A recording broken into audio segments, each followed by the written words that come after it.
there's kind of overregulation when it comes to your body, not your choice. And this is what drives me to work on this, because I think it's every mother's decision. It's your placenta, it's your ritual. If you bury it, if you eat it as a bolognese, I don't care. I just want you to decide, and I will provide the best data that I can for an informed decision by the mother.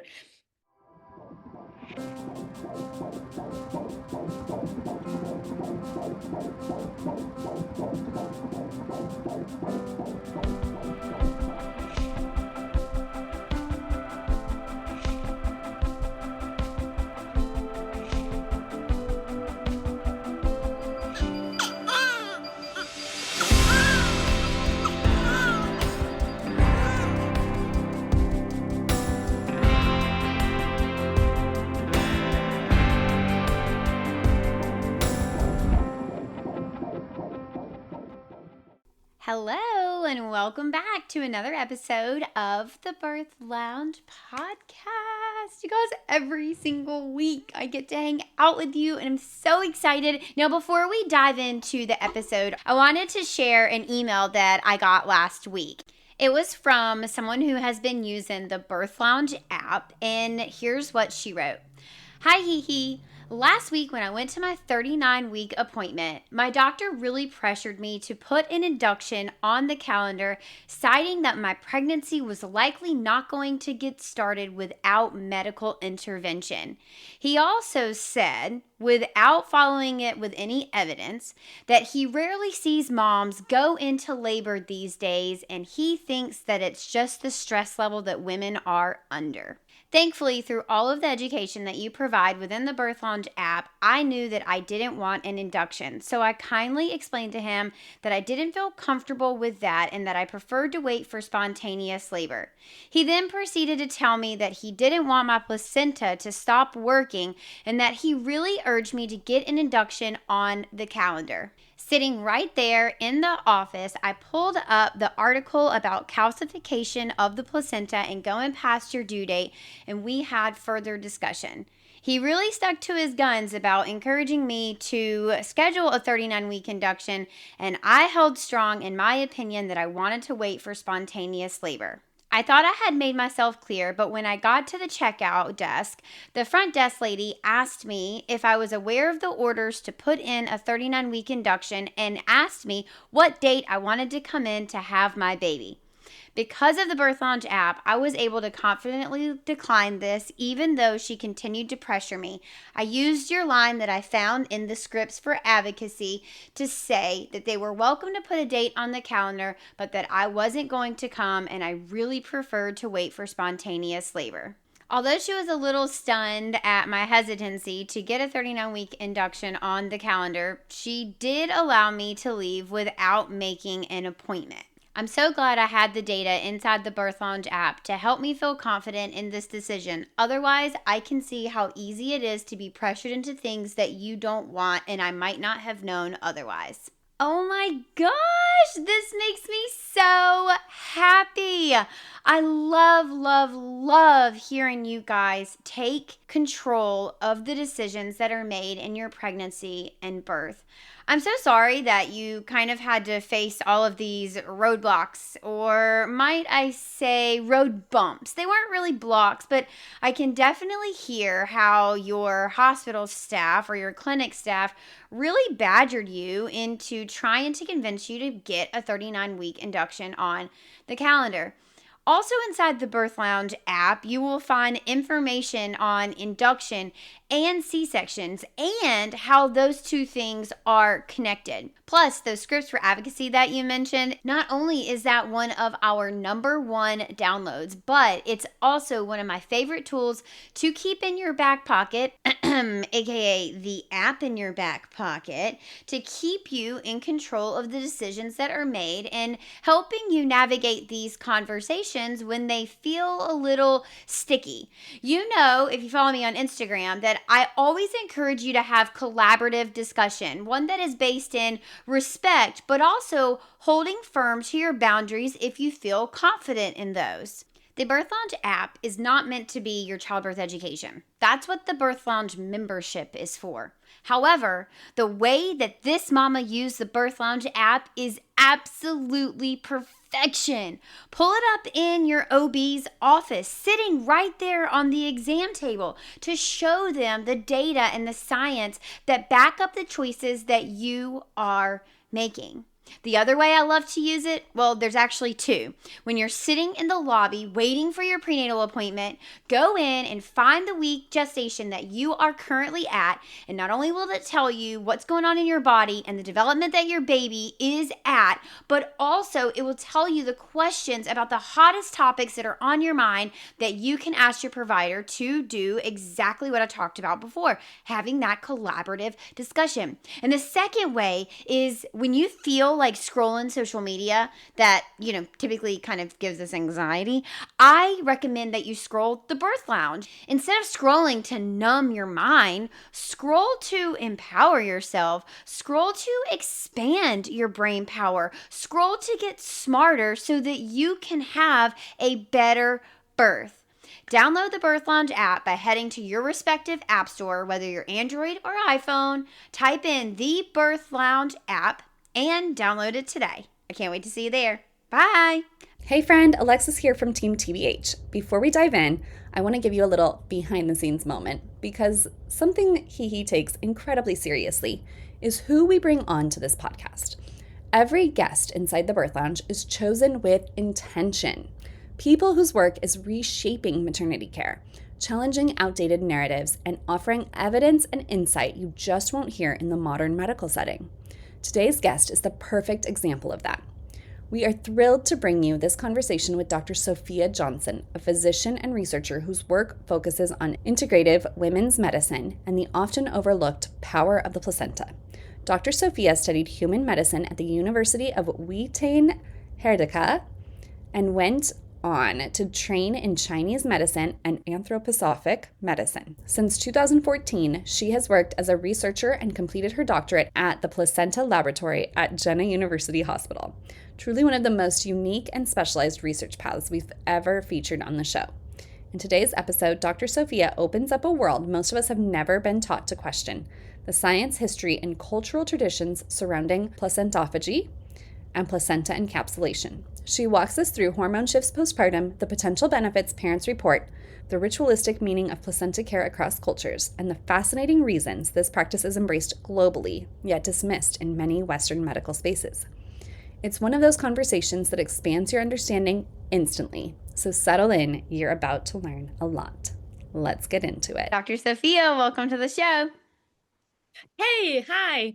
I'm so excited to have you on. So for multiple reasons, I love how we're smiling so big. We're both like grinning ear to ear. Before we hopped on and started recording, we were really nerding out about the placenta and just like how cool she is. And I described her as very feminine and she's the lifeline of your baby, and with that she's also very temporary. She is grown alongside your baby, and then once your baby is born, she's also born and she is disposed of in some way. Some people have a ceremony and they plant her in your backyard. Some people do prints. Some people will encapsulate their placenta, and then for some people, especially here in the US, they just dispose of her with medical waste. And there are all sorts of options of what you can do with your placenta, and I'm super excited to talk about it because I think people are really interested in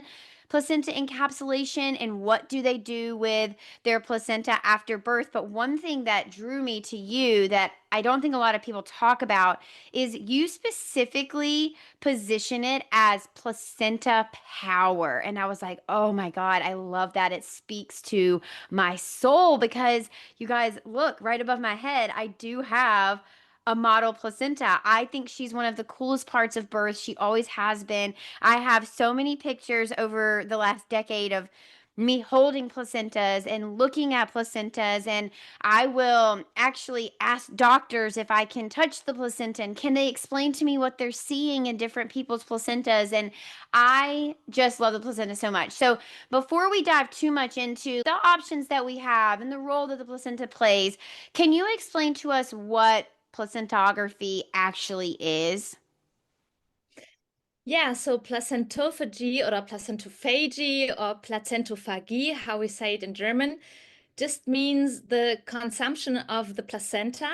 And if you add maternal placentophagy, it means the consumption of the placenta by the mother.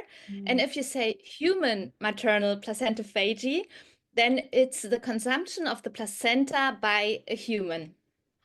Now, other mammals eat their placenta regularly. So I grew up on a farm, and you see cows and horses and goats and all sorts of farm animals consume their placenta after their baby is born. Talk to us about kind of the history of humans eating their placenta because, traditional Western medicine would say, well, what sets us apart from animals as being human is that we don't do animalistic things like consuming our placenta. What do you say to that argument? So first start with animals. Like all mammals engage in placentophagy. There are a couple of exceptions. So for example, whales, when they I was give just birth in the thinking that. sea, they will follow their newborn and not their placenta, but they have kind of midwife whales and they're really fascinating species. But you see, like almost all mammal species engage in placentophagy, and even monkeys that give birth at trees, they will climb down and get the placenta to eat it. And then I also always hear the argument, yeah, it's because they want to avoid predators. But if you look at lions, like no predator at all for a lion in a savanna, they would also engage in placentophagy. And if you have mice in the lab and after birth you would give them beef or other kinds of meat or placenta, they would always consume placenta. And Daniel Benishek, he was doing research at the Las Vegas University. He is an amazing anthropologist. He said there must be something very specific about placenta, why all animals would prefer this kind of substance. And I think it's to replenish nutrients because, when we have been living as not in industrialized nations where you have access to foods, sometimes labor can be very exhausting. And I remember I was super hungry after my first birth, and the bread, the sandwich that my midwife gave me was the best bread ever.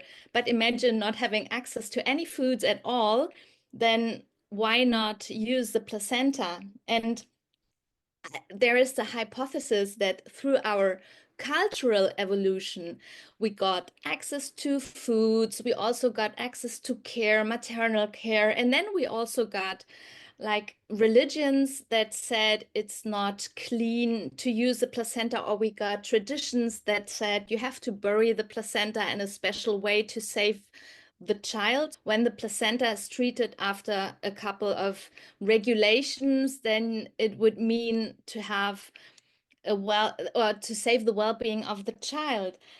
But I personally believe that placentophagy is done because of the hormone withdrawal that we women experience after the placenta birth. Okay, so now you've touched on a topic that I think comes up a lot with placental encapsulation, which is consuming your placenta. Anecdotally, at least in the US, people will say it helped me, stave off postpartum anxiety and depression. Does Germany have any really good data that shows that? Is it anecdotal? And what do we know about that topic? Because here in the US, we do face a lot of pushback from our traditional medical community. If you're in Western medicine and you're being seen by an OBGYN in the traditional hospital system, it's very rare to find an OBGYN who is supportive of placenta encapsulation and consuming the placenta, even when you are not GBS positive and you had no infections in pregnancy, and there is, seemingly very low risk of any sort of complications following. Our traditional Western medical community typically uses fear-based language and fear-based approaches to try and encourage someone not to consume their placenta. Just to explain, when I say traditional medicine, then I rely on practices that have been centuries or centuries ago. So if I talk about modern hospitals in Germany, Mm. modern birth community, then also placentophagy is rare in Germany. It's not a behavior that everyone engages. But we have data from the placenta lab. So I'm a doctor and I did research on placenta remedies because I was super interested. And there is a placenta lab at the university hospital where I did my doctoral thesis. And I did tissue analysis, and we were looking at the hormone concentrations. What does happen when placenta tissue is processed? Are the hormones still in the placenta tissue? And then we stick to the guidelines of placenta encapsulation that are also guidelines in the US and in Great Britain.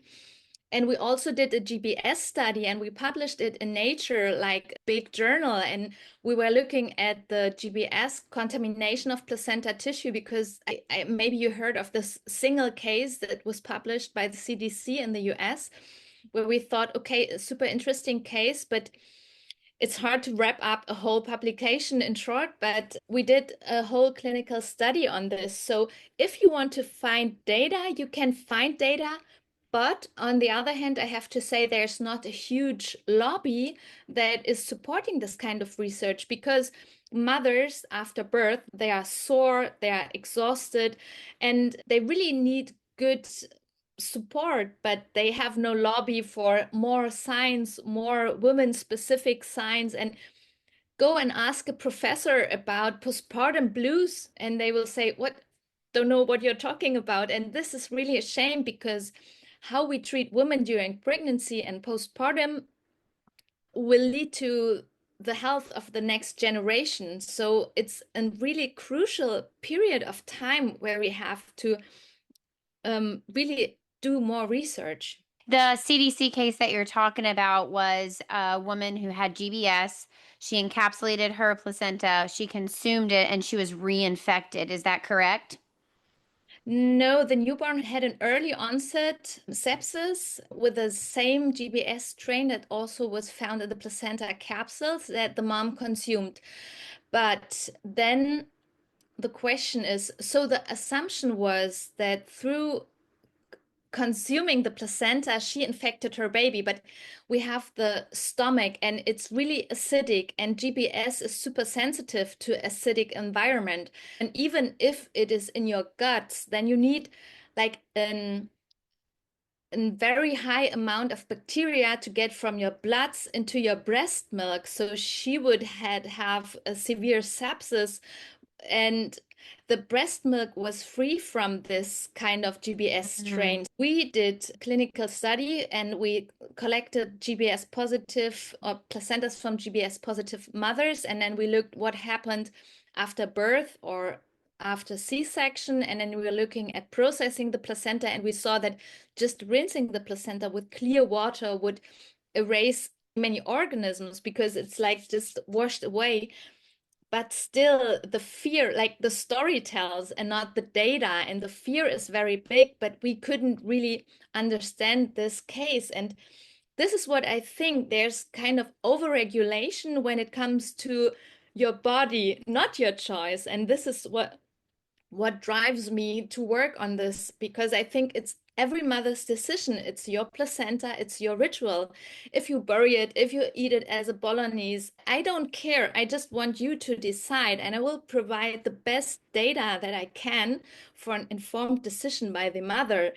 And for the placenta book, we will talk about this later. I collected the field reports from mothers who used their placenta, and they were impressive. And, even if we can't explain how these effects are caused, yeah, Yeah. then the women, they still observe these effects. They have a self-perception that is working, and they feel that they have more milk. And this were 5 or 10 women saying, and then we have also this interviews and surveys where women report that they have enhanced lactation. And the modern medicine is pretty, they have a couple of medications, but it's not that powerful as the placenta is, from my opinion. And what did you find about postpartum anxiety and depression? What is the thought line there between the placenta and consuming your placenta and postpartum anxiety and depression? So for postpartum depression, we know that not all women are really depressed. So you can observe baby blues. And this is a period where women cope with the situation after birth, but this period will go away without intervention. So talking about postpartum depression, you have to differentiate between the real PPD and the baby blues. So after birth, your body is sore, your breasts are swelling, you haven't slept, and you're sometimes overwhelmed with feelings. And this can lead to a situation where you, for 2 weeks, feel not very happy, but this will go away from alone without intervention. But symptoms of postpartum depression, they have to be screened, and postpartum depression has to be detected because it can influence the long-term health of the newborn. And so if a woman is crying a lot, is very sad, is anxious, or is even having thoughts of harming the baby or even suicide, which is very rare, then we have a postpartum depression. And we know that there are some women at risk, the ones that are sensitive to hormone fluctuations. And if you look at the placenta is producing hormones like exponentially, you have this rise through pregnancy, and just right before birth, you have a concentration of cortisol, progesterone, estrogens, all these hormones that you will never experience again in lifetime. And with placenta birth, they will rapidly drop. And women who are sensitive to these hormone fluctuations, for example, women who has severe PMS symptoms, they can also have postpartum depression. And women report if they consume their own placenta, where you have progesterones, estrogens, and you also have a lot of human placenta lactogen that enhances lactation, they support a stable mood, but through surveys. So we don't have the clinical studies yet that say we can show the data through clinical studies. But what I found, and I found a lot of traditional information and references about placenta remedies through centuries and also through integrative medicine concepts. Placenta remedy were known as very powerful, first of all, to enhance lactation, also to treat exhaustion. And if you're not that exhausted, this will also have an effect to your mind. And so I think if 200 years ago or even 800 years ago, the people were reporting these effects from these substances or from this powder they used, pulverized and powdered dehydrated placenta tissue, then they used all their senses to note, okay, there is an effect, and that's why they describe the placenta as such a powerful remedy in the historical materia medica and pharmaceutical books. Wow, that is so fascinating. So fascinating.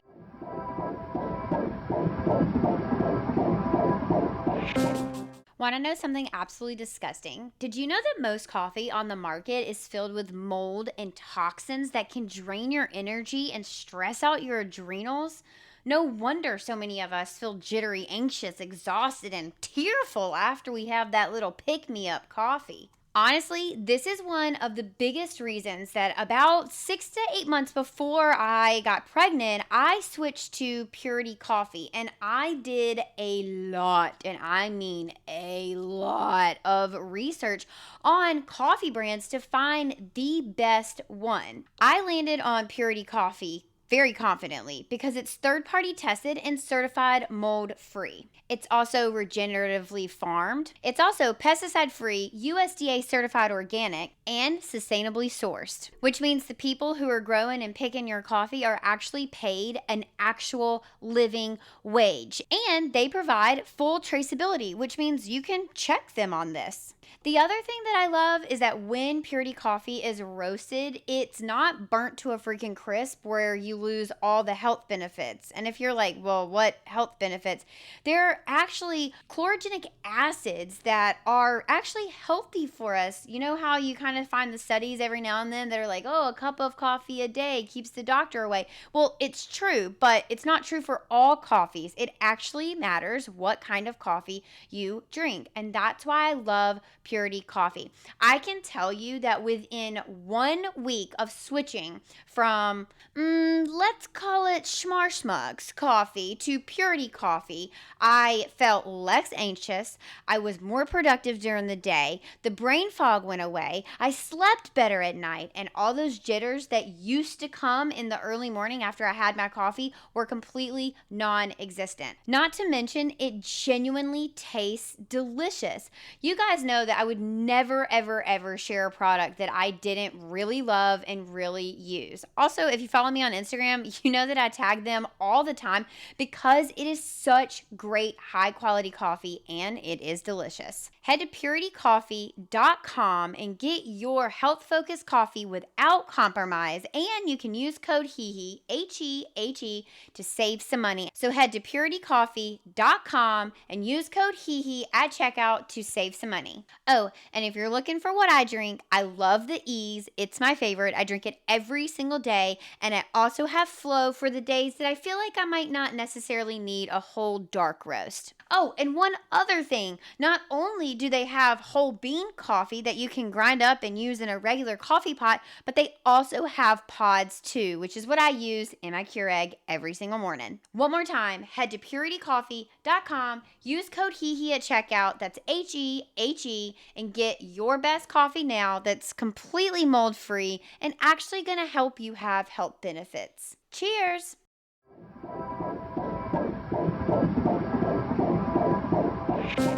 Okay, so how do we determine whether it's appropriate or not to consume our placenta? Or do you believe that everybody should consume their placenta, even if you had some sort of infection during pregnancy or birth? So we did analyze the tissue, and it's really hard to get an intoxication with potentially toxic trace minerals through consuming 2 capsules of placenta tissue a day. For intoxication, we only analyzed 6 placentas. So you need more samples to say this, but if the woman was not smoking and she was kind of living healthy during her pregnancy, it's hard to get intoxicated. For example, the arsenic concentration in placenta capsules is below the threshold for foodstuff, and it's more arsenic in baby foods in the European Union. So this is one thing that we can say. We also can say that the contamination of tissue is negotiable. So we detected on the placentas of non-GBS positive women mainly vaginal microflora, which is bacteria that the woman already knows. And then if you wash the placenta and rinse it with clear running water, you will reduce the microorganisms and even Candida albicans that causes vaginal infection, like a fungal vaginal infection, after dehydrating the tissue was gone. So in our lab results, we have seen that the contamination of tissue is just marginal. And even if you leave it for 6 months stored, because this is the time where women usually breastfeed their baby in full, like what the WHO says, then it will not get spoiled, the tissue. This is what I can say for sure. And then you have to help me. What was the other part of your question? No, you answered all of it. Do you have more to say about that? So what I tell my friends, because you cannot standardize placenta, every placenta is individual. I always recommend to my friends as a mom, not as a doctor, take your placenta with you, put it into a clean container and freeze it. And it's not necessary to consume your placenta either raw in a smoothie, like a little chunk of placenta in a smoothie, like really small, so you don't taste it, or in capsules to be a good mom. But sometimes, for example, after 3, 4 months, when you feel like my baby is growing, I don't have enough milk, and it's really hard to get every day done, then maybe you get back and then you might consume it. And this is also what I found out through all the interviews with the women. They said always when they felt they cannot cope and they had, for example, siblings, older siblings, and they were back to their daily business, they were really exhausted, not only in the first 2 weeks postpartum. And I tell to my friends, postpartum, you have these stem cells in the placenta, and we don't know if they are absorbed because clinical studies are missing. But we know from stem cells that they can migrate to tissue that is damaged. So I could imagine that these stem cells in the raw tissue, if you consume it, could migrate to damaged tissue and help to recover fast. And I think this might be also the reason why all the mammals engage in placentophagy. And then I tell the moms, like, take 10 little chunks for your daily smoothie in the first period postpartum, and then dehydrate the rest of the placenta and then fill it into capsule. And I shared all our protocols from the lab in the book because my intention was every woman should get access to this kind of knowledge. It should not be a secret. It should get back to the hands and the knowledge and the traditions of the moms.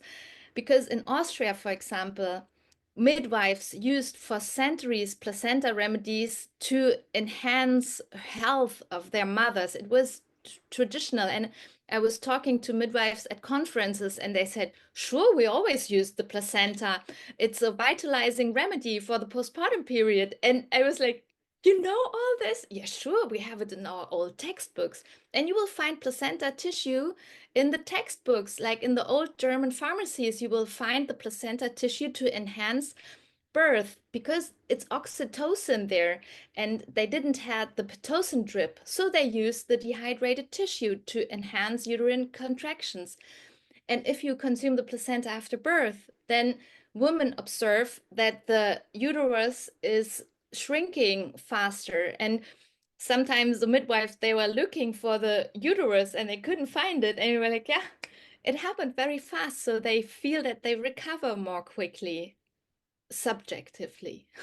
That is so wild. Okay, can you consume someone else's placenta or should you only consume your own? So it got me thinking when you were like, we're using this in labor, but that person's placenta is still inside of them. So are they consuming someone else's placenta?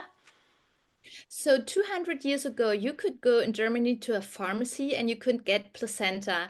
And in the pharmacies, they were looking at like the tissue. You could get not fresh placenta, but dehydrated tissue, pulverized.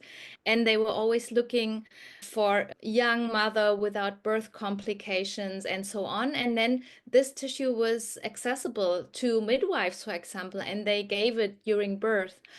And I know that also now in some countries, I heard that placentas are much worth, and companies or people are trying to get these placentas because they are said to be very Yeah, nutrition rich. yeah. But for example, I would not, or I would exclude placentas like from infections of the mother. So if you have a severe infection, then I would, in Germany, you could stick to placenta homeopathic remedies that are not individualized remedies, but you can get it also through homeopathic pharmacies. And then you can also benefit from the hormone concentration that is in a human placenta.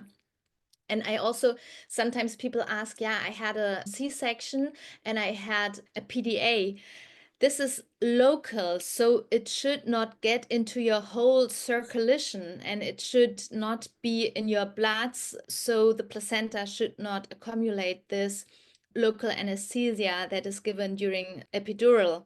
So there are a couple of reasons why not to consume, but I would also question, is there a risk of not consuming the placenta? Because we see so many exhausted and depressed mothers. Maybe this was in our human behavior in our ancestors thousands of years ago and was lost during cultural evolution.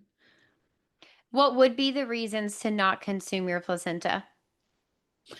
Disgust. Don't want to. Yeah, then don't want to. Then throw it into the bin. Not a problem. I mean, some people are vegetarian or vegan. They will not consume raw meat. Some people also, for ethical reasons, say this is cannibalism. Huh? Some people really want to do a ritual. They want to bury it because it's the first death organ that is with birth coming to the world. So it's the death sibling in some cultures. And this also genetic sibling needs, oh, I don't know the words in English, but you have to take care of it and then bury it. Like a Yeah. ceremony, and they need honor and respect. Thank you. This is what I Yeah. wanted to. I don't speak German, so I don't know what you said, but I can deduct that it's a really precious time to honor and respect that genetic sibling and the organ that kept your baby alive for all that time that they were in your body. Okay, I have a question about something else that you said. You said, you know, that it contains a lot of oxytocin. There has been long-standing understanding in the US that at home births, it is a common practice that if a mom is bleeding too much, maybe not even quite a hemorrhage yet, but she just has some excess bleeding, that once her placenta is delivered, we can cut a piece of that off and place it under her tongue. And there are some really well documented cases where it has helped, you know, calm that uterus down, clamp it down, and help control that bleeding. Do you think that is right? And or do you think it would be better instead of placing it under her tongue for her to just go ahead and swallow it and consume it? So I heard stories of that from German midwives as well. So from the outpatient deliveries, they said if you don't have a massive hemorrhage, you can use a piece of placenta. And you have the buccal mucosa, and it's really well, there are many veins. And also, the theory is that oxytocin is a very small hormone. It consists of only 9 amino acids. So it's really small and it can go through cellular clefts and it can directly work in the brains. So in Germany, we had this oxytocin spray, like for nasal injection. And you were getting this also in the hospital to enhance your contractions.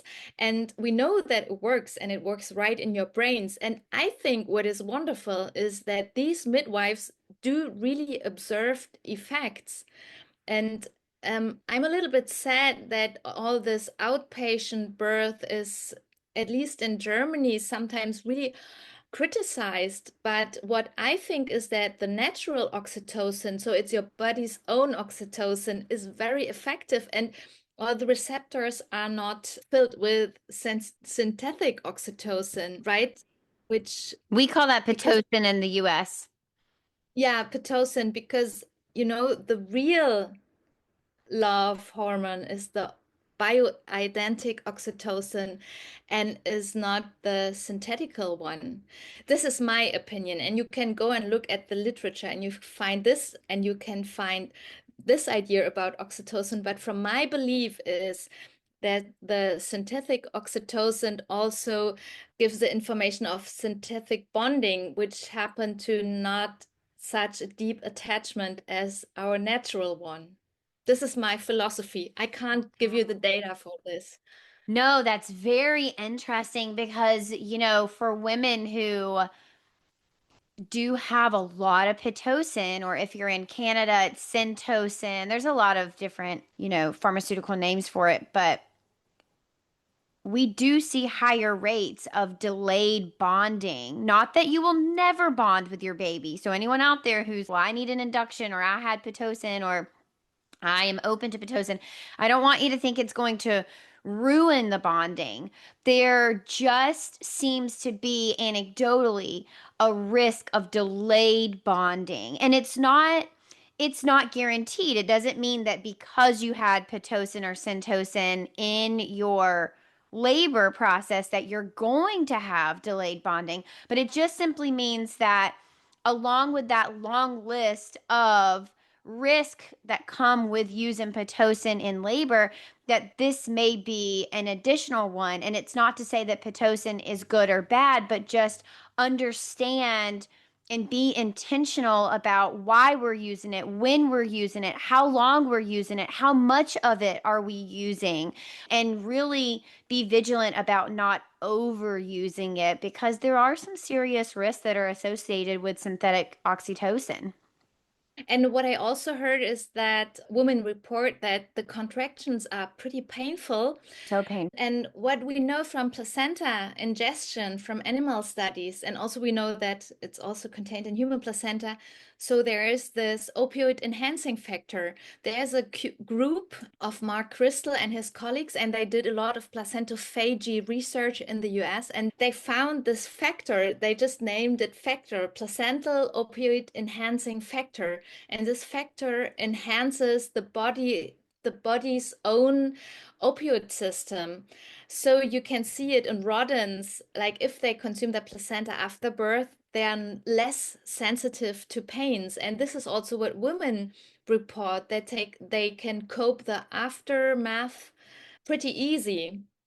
And talking about pains, the thing is, we really have to find some other ideas next to paracetamol or acetaminophen, as Yeah. you call it in the US, because this opioid system is also enhanced, for example, through ear acupuncture. And I love ear acupuncture because there are a lot of robust data that it helps in withdrawal or in drug addicts. And if you see like the cortisol levels, and if you see the levels of hormones and also neurohormones that are circulating in women at birth, and then the drop, it's like someone who really needs a substance. And so you can also regulate through the nervous vagus that Yeah. is coming, or yeah, you can stimulate it through acupuncture here. You can really help to reduce postpartum symptoms. And everyone can decide, do you want to take this medication, or do you want to do this treatment? I just want to give women more options to get their symptoms treated, not only pharmaceutical. I mean, I love pain medication. I don't want anyone to be in pains, but we also have to give them options, and integrative therapies are included by the WHO into the global health systems. So there's a lot of science and also a lot of knowledge. And why don't we get back to this Mm, knowledge? yeah. I love acupuncture. I'm going to acupuncture tomorrow. I used it for, 2 to 3 years before, maybe even more, before getting pregnant. I saw my acupuncturist all through pregnancy. Now that I'm kind of at the end of pregnancy, I'm still going. And, acupuncture has helped me with so many things. It's helped me with hormone balancing, and it's helped me with sleep, and it's helped me with anxiety. And I honestly think one of the biggest benefits for me is that it is a time, it's 1 hour that I can literally just go and be still. My body isn't moving. I'm not on my phone. I'm not in front of a screen. I'm not having to answer questions or manage a team or make decisions or think about life. I can truly go, and it is carved out time where my body and my mind and my soul just get to be still. And I think for so many of us, we don't have that, but we don't intentionally carve it out. And I love acupuncture for so many reasons.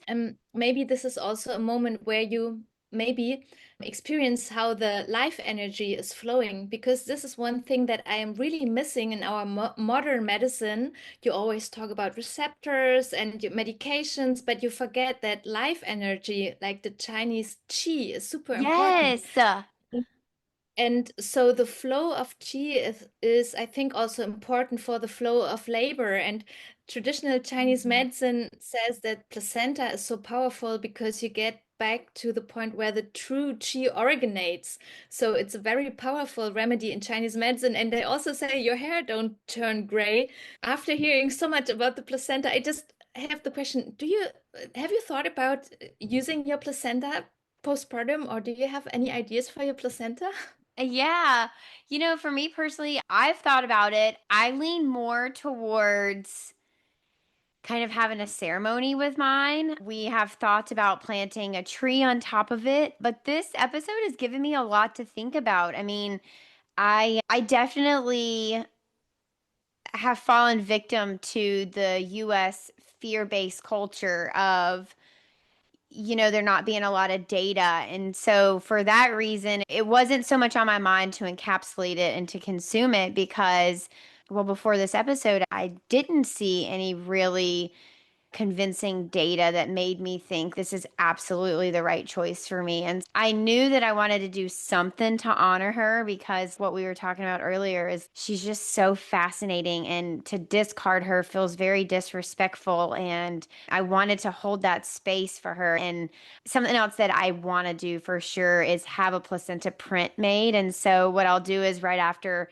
the placenta is birth, while it is still bloody, you place it on a piece of white paper and it creates a print of what your placenta looks like. And I don't know, I just find that so special. I want to frame it and hang it up in our baby's room to say that is the thing that helped you and me stay together. That's the thing that helped keep you alive inside of mommy's body. It's just like it is one of the coolest organs for me.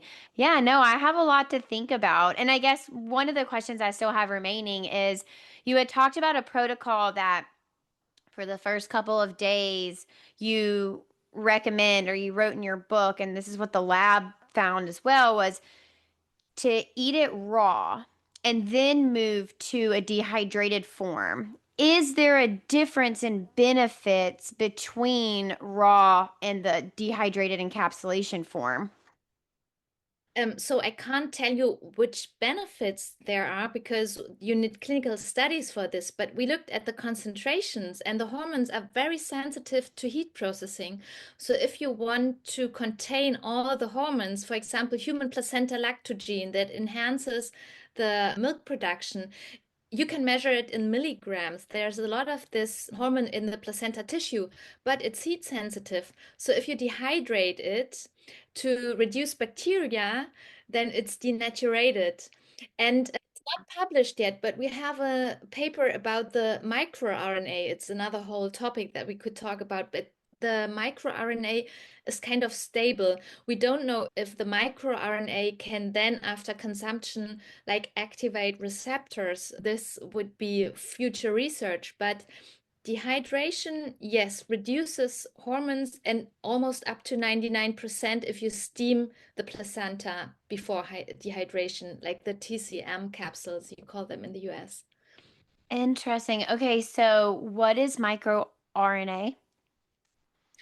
Oh, so it's like epigenetics. It's the smallest information.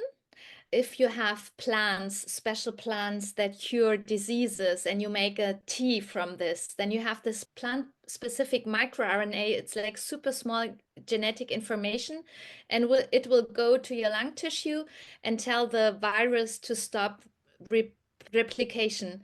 And so Mm. this is how in the smallest units, yeah, substances communicate. And so there are many placenta specific microRNAs, but it's really scientific, and I don't want to get too deep into this, but if you have the book, then we have our protocols for placenta dehydration and placenta encapsulation, and also for preparation of raw tissues. We have it all included because I wanted every woman to be able to look at the book, look it up, even if she don't has access to encapsulation companies. Got it. So I did just Google because I know a lot of people probably, especially in the US, are thinking is microRNA, mRNA, like what we just went through No, in the pandemic, and no, they're no. not. mRNA is messenger RNA, and It's microRNA is different.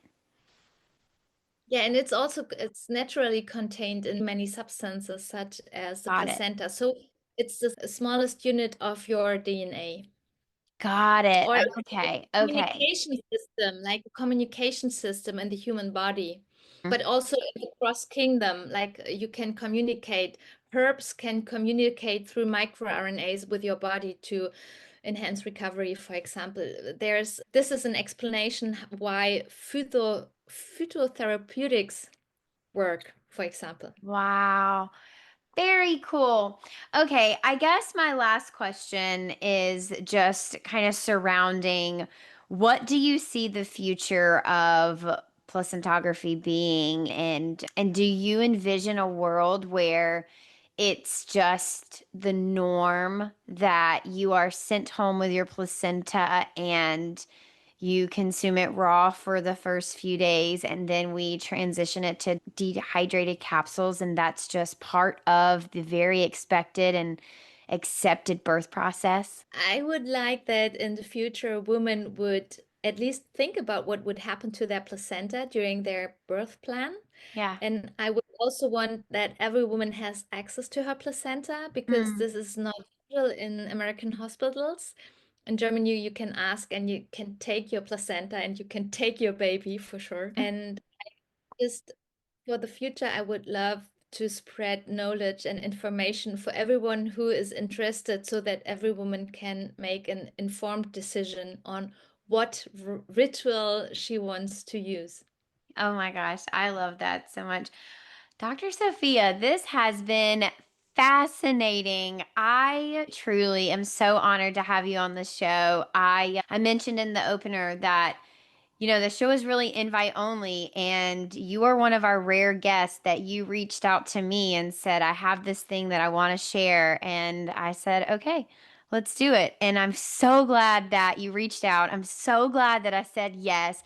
This has been amazing. Okay, tell us where people can connect with you, learn from you, get your book. How can they do all of those things?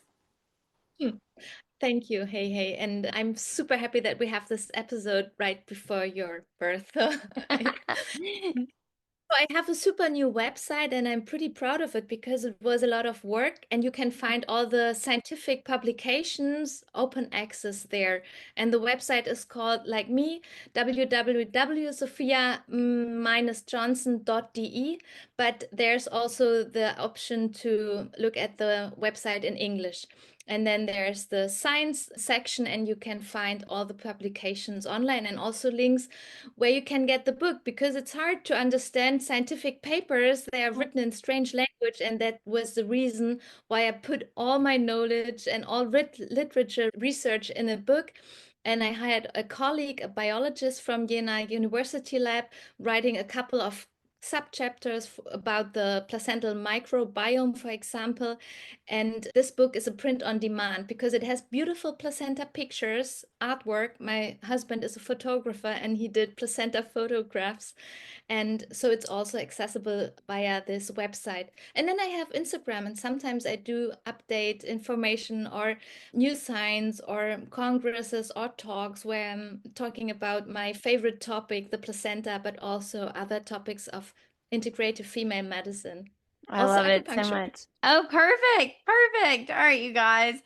This was such a good episode. So informative and just really like digging into the science of what a lot of us are told doesn't exist. I think this was such an enriching conversation, and so many of us have questions about what should we do with our placenta, and is it safe to consume, and what are the benefits? And unfortunately, as it stands right now, the US healthcare system is not necessarily meeting us with open, transparent conversation or even curiosity about why we might want to consume our placenta. Many times women are met with judgment and dismissal, telling them that they just shouldn't do it, that it's dangerous, there's no science behind it. And that is just obviously simply not true. I'm so glad that Germany is being a leader in this and a pioneer in the power of the placenta. And I genuinely thank you for being here today.